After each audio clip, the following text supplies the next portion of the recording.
अस्सलाम वालेकुम everyone, welcome to my YouTube channel let's learn with them. आज की वीडियो का टॉपिक है how do heat travel. Heat जो है वो किस शक्ल में ट्रैवल करती है। ये यदि कि हम देख रहे होते हैं कि हीट ट्रैवल कर रही है, एक जगह दूसरी जगह पहुंच रही है, लेकिन पहुंच किस तरह रही है। तो जिस तरह डायग्राम की तरह आप देख सकते हैं, हीट ट्रांसफ़र मेथड्स तीन होते हैं: convection, conduction, radiations. Convection, conduction, radiation, ये तीनों जो है हो सकते हैं जहाँ ऐसी जगह पर जहाँ पर पार्टिकल्स मौजूद हो। सिर्फ एक रेडिएशन है जो कि जहाँ पार्टिकल्स मौजूद हो वहाँ पर भी हो सकती है, और जहाँ पर कोई पार्टिकल ना हो, वैक्यूम हो, वहाँ पर भी हो सकती है।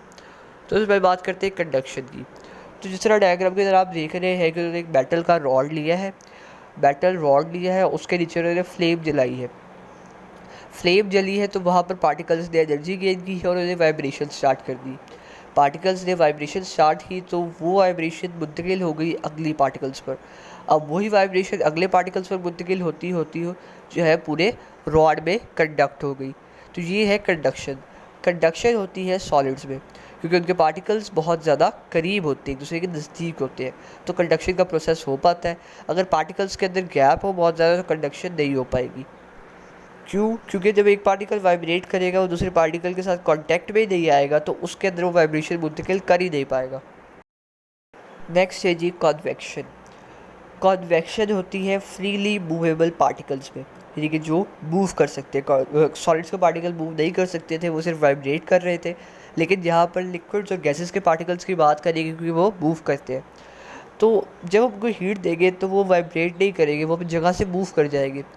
तो इस तरह से ये है कि हॉट ऑब्जेक्ट्स जो है राइज करते हैं। तो अगर लिक्विड, अब यहाँ पे गैसेस की डायग्राम बनी हुई है कि हॉट एयर राइज कर रही है, कोल्ड एयर सिंक कर रही है। तो इसी बात करते हैं कि जब कोई भी जो सॉलिड का लिक्विड या गैसेस का पार्टिकल जो है उसको हीट मिलेगी तो वो राइज़ करेगा। अब वो जब राइज़ करेगा तो उसकी जगह जैसे खाली हो जाएगी, जहाँ से वो उठ के जाएगा वो जगह उसकी खाली हो जाएगी। तो उस सीट के ऊपर कोई और आके बैठ जाएगा जो डेंसर, उससे कोल्डर पार्टिकल होगा। एक आज़ाद एग्जाम्पल की तरह समझाता हूँ आपको कि एक अगर आप बैठे हैं, जैसे अगर आप किसी कॉन्फ्रेंस में बैठे हैं तो आपको स्टेज पे बुलाया जाता है। आप अपनी सीट से उठ के स्टेज पे चले जाते हैं, आपकी सीट खाली होती है, वहाँ पर कोई और आके बैठ जाता है। सेम यही काम कन्वेक्शन में हो रहा है। एक पार्टिकल को एनर्जी मिलती है, वो अपनी जगह से उठ के राइज कर जाता है, ऊपर की तरफ उभरता है। उसी जगह खाली होती है तो जो बराबर वाले कोल्डर डेंसर पार्टिकल्स होते हैं वो उसकी जगह ले लेते हैं। जिस तरह से अगर आप पानी को बॉयल करते हैं तो इसी से हॉट वाटर ऊपर राइज करेगा, और फिर जो ऊपर लेयर में कोल्ड वाटर मौजूद होगा वो सिक कर जाएगा।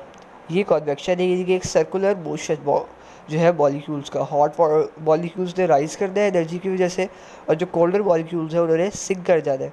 फिर जब कोल्डर मॉलिक्यूल सिंक करेंगे तो फिर वो जो है वो एनर्जी गेन करके फिर वो राइज करेंगे। ये एक साइकिल चलता रहेगा। तो इसको अगर मज़ीद सिंपल किया जाए तो आप एयर करंट्स ले लें कि गर्म हवा ऊपर उठती है और ठंडी हवा नीचे नीचे आती है। ये हमारे पास एक जो है कंटिन्यूस सर्कल चलता रहता है कि क्योंकि जो कोल्ड चीज़ होती है, ठंडी चीज़ होती है, वो होती है डेंसर, उसकी डेंसिटी होती है ज़्यादा, जिसकी वजह से वो नीचे की तरफ आती है। यानी कि उसका वेट भी हम कह लें, चलो वेट कह लें, उसका वेट ज़्यादा होता है, ग्रेविटी ज़्यादा होती है, उसकी वेट ज़्यादा होता है, तो वो नीचे की तरफ आती है। और जो हॉट होता है, हॉट ऑब्जेक्ट होता है, वो उसकी डेंसिटी कम होती है, उसका वेट कम होता है, तो वो जो है वो ऊपर उठ जाता है। तो इस तरह से अगर आप पानी के अंदर शहद को डालें तो वो शहद का मिक्स नहीं होगा। क्यों? शहद ज़्यादा डेंसर होता है पानी की निस्बत, तो वो नीचे बैठ जाता है डेंसर ज़्यादा होने की वजह से, वज़नी होने की वजह से। और पानी जो कम डेंसर होता है शहद की निस्बत, तो वो ऊपर तैरता है। इस तरह ऑयल और पानी को मिक्स करें तो ऑयल जो है वो पानी की निस्बत कम डेंसर होता है तो वो ऊपर तैरता है, और पानी उस ऑयल की निस्बत ज़्यादा डेंसर होता है तो वो नीचे बैठ जाता है। तो यही चीज़ हो रही है यहाँ पे, जो मॉलिक्यूल ज़्यादा डेंसर है, कम उनके अंदर हीट एनर्जी कम है इसलिए वो ज़्यादा डेंसर है तो वो नीचे बैठ रहे हैं, और जो मॉलिक्यूल्स कम डेंसर है उनके अंदर हीट एनर्जी ज़्यादा है वो ऊपर को उठ रहे हैं। अब जब स्पेस में आपने देखा होगा सन की हीट अर्थ तक पहुंचती है, स्पेस में तो आपके पार्टिकल्स मौजूद है एयर के या सॉलिड्स के कंडक्शन के लिए, कि देखिए कोई हमारे पास मेटल रॉड नहीं लगा हुआ जो सूरज की हीट को ज़मीन तक लेके आ रहा है, या कोई पार्टिकल्स नहीं है एयर के या फिर किसी लिक्विड के जो कि उस हीट को जो है ज़मीन तक लेके आ रहे हैं। तो हीट पहुंचती किस तरह से? रेडिएशंस के ज़रिए।